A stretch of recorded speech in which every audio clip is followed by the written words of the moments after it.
Okay, Bismillahirrahmanirrahim. Assalamualaikum warahmatullahi wabarakatuh. Kita nak sambung balik. Kita nak sambung balik yang histogram tadi. Okay, macam saya cakap tadi ada 3 cara iaitu guna lower boundary for each class interval. Lepas tu kita ada midpoint and then kita ada class interval.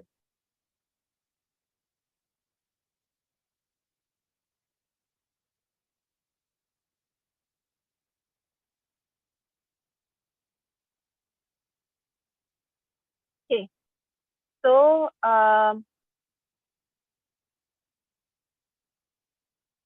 apa kegunaan untuk histogram ni? Sebenarnya kita boleh kira, okay, kalau kita ambil daripada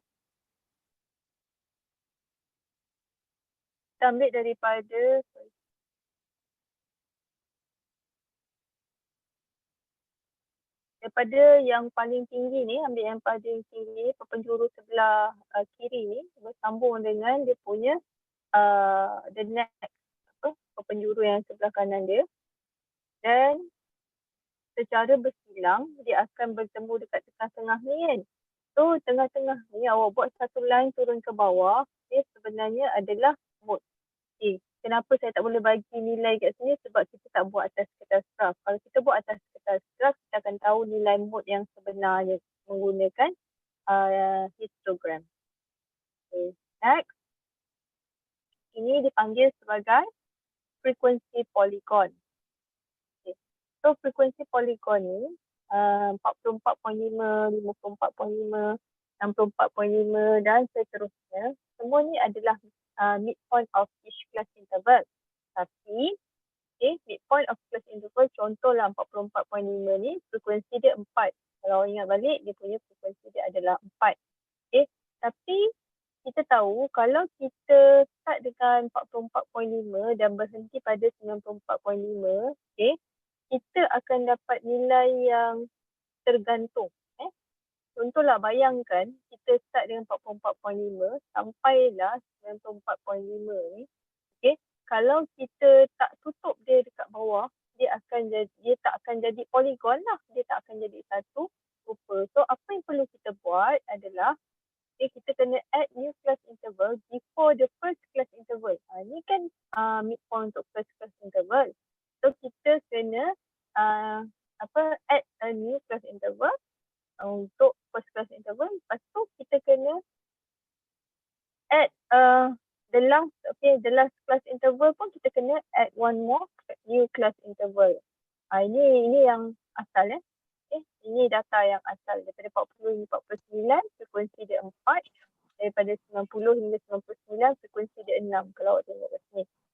So kita wujudkan Puan.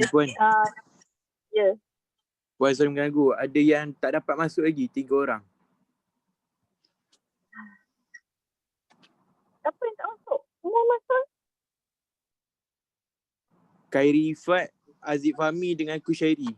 Rasa dia pun tak masuk lagi. Dia pun tak boleh nak masuk. Okay. Thank you. Welcome. Puan nak tanya. Sekarang ni, ya, kenapa? Nama saya Lokman. Ya, Lokman. Yang apa tanda macam apa? Talian hayat dekat depan 34 tu apa Puan? Tu kejap lagi awak ni advance. Kejap lagi, saya belum terang lagi. Okay. Saya baru terang macam mana nak plot lagi.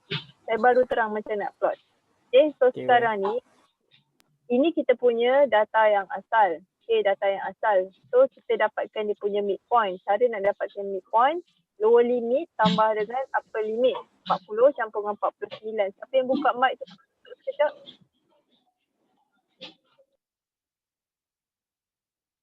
Okay. So 40 hingga 49 ni, nak dapatkan dia punya midpoint 40 campur dengan 49, dapatkan hasil dia 89 kan. So bahagi dengan 2, itu yang dapat 44.5.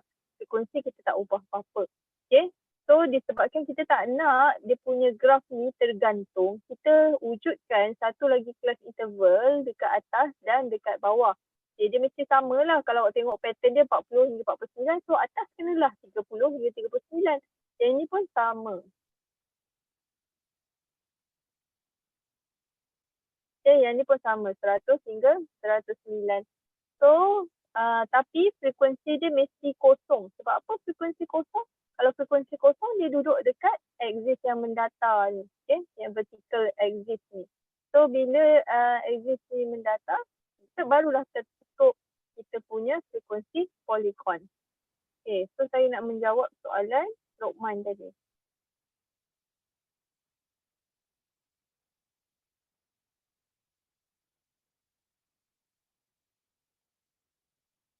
Okay, sebenarnya kalau awak tengok yang ni frekuensi polygon dengan ini kita panggil sebagai ogive.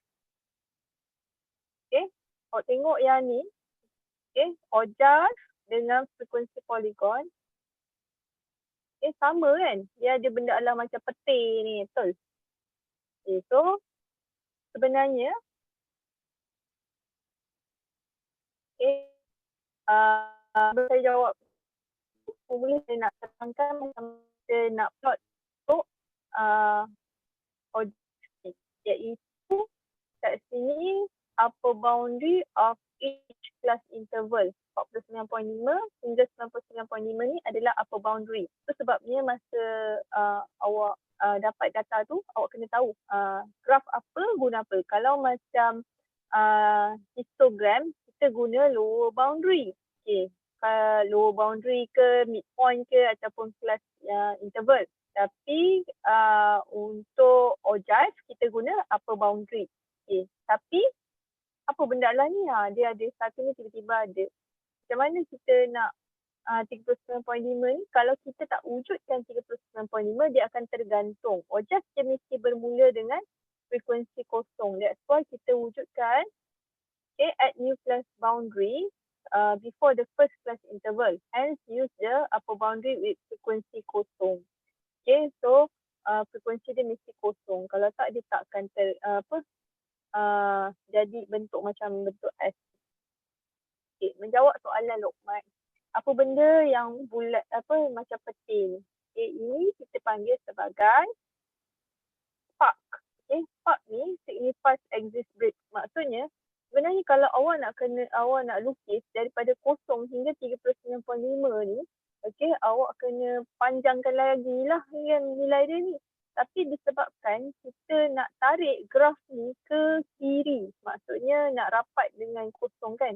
Tak perlulah kita nak letak kat sini 0.5, 10.5,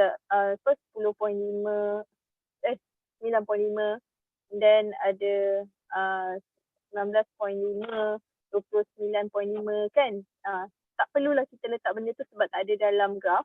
Jadi kita nak tarik data tu ke sebelah kiri, that's why kita kena buat spark.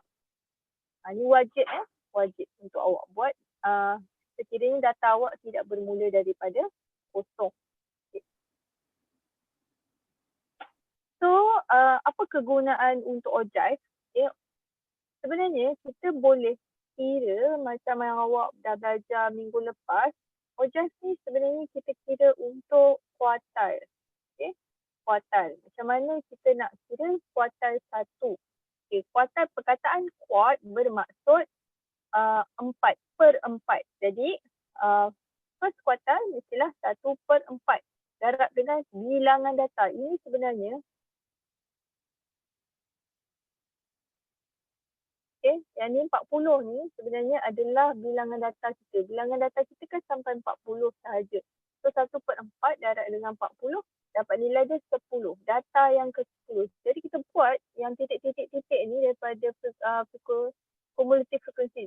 Sebelum saya lupa hanya untuk ogive kita guna cumulative frequency. Untuk histogram dan juga frekuensi polygon kita guna frekuensi sahaja. Okay, so kat sini 1/4 darab dengan 40 dapat 10 kan. So data yang ke-10 ni kita buat garisan secara melintang. Kena dekat kita punya graf, kita bawa turun ke bawah. Okay, nilai yang bawah ni sebenarnya adalah Q1 awak ataupun kuartal pertama. Tapi sebab data gambar rajah ni dia punya bukan dilukis di atas kertas graf, jadi saya tak boleh nak estimate kat sini ada berapa. Okay, so next. Okay, kuartal 2. Kuartal 2 ataupun 2/4. 2/4 ni samalah juga dengan setengah kan. Okay. Kalau kita nak guna benda yang sama, 1/4 ini sebenarnya 2/4 darab dengan 40. So data yang ke-20. So data yang ke-20 buat juga titik-titik putus ni sampailah kena kepada garisan chart kita, turun ke bawah, kita akan dapat Q2. Q2 kalau ingat minggu lepas Q2 ni kita panggil sebagai median. Okay. Kita boleh kira median untuk data ni menggunakan OJAS. Okay, median kalau guna formula adalah L tambah dengan 0.5 darab dengan N tolak dengan capital F divided by FM darab dengan C. Ingat balik. Okay, saya dah bagi dalam kita punya slide yang lepas. Okay, dan last sekali adalah nak kira kuartal 3. Kuartal 3, 3/4 darab dengan 40. Kita akan dapat 30th data. So kita buat garisan putus-putus sampai sini. Okay, kena kepada kita punya garisan ni turun ke bawah, ini sebagai Q3. Okay, apa signifikannya untuk dapatkan Q1, Q2 dan Q3? Kalau ingat balik, interquartile range adalah Q3 tolak dengan Q1. Tapi kena tahulah nilai yang ni nilai dia berapa. Ni adalah nilai Q3, yang ni adalah nilai Q1. Tapi kena guna kertas graf, bila awak plot baru awak dapat nilai yang sebenar. Okay. So itu sahaja kita punya sharing untuk hari ini. Okay, untuk PowerPoint sampai sini sahaja. Kita sambung dekat WhatsApp untuk saya bagi latihan dan awak upload, dan selepas latihan tu kita akan buat perbincangan lah mengenai chart yang awak kena buat. Okay, itu sahaja. Thank you. Assalamualaikum. Ya. Yang OJAS tu kan, dia kena freehand ke ni? Freehand? Ya, dia kena freehand. Dia tak boleh sambung-sambung. Dia kena dalam bentuk yang paling ni. Lukis macam S tu kan? Ya, dia Kita mesti SPM dulu lah. dia kena smooth. Dia tak boleh macam awak sambung di sini-sini macam apa? Sambung macam Frekuensi poligon. tak boleh macam frekuensi poligon. Dia mesti smooth je. Ada soalan alatan lain ke kan? Ada alatan lain ke? Ada Lukis ni. Ada kalau awak ada apa? Baris lembut. Kalau guna S-curve tu boleh lah, tapi sebolehnya baik pakai apa? Freehand. Freehand je. Baik Puan. Ada soalan lain? Baik Puan. Ada soalan lain? Tak ada kan? Okay, so kita sambung dekat WhatsApp Okay, Assalamualaikum. Puan. Waalaikumsalam.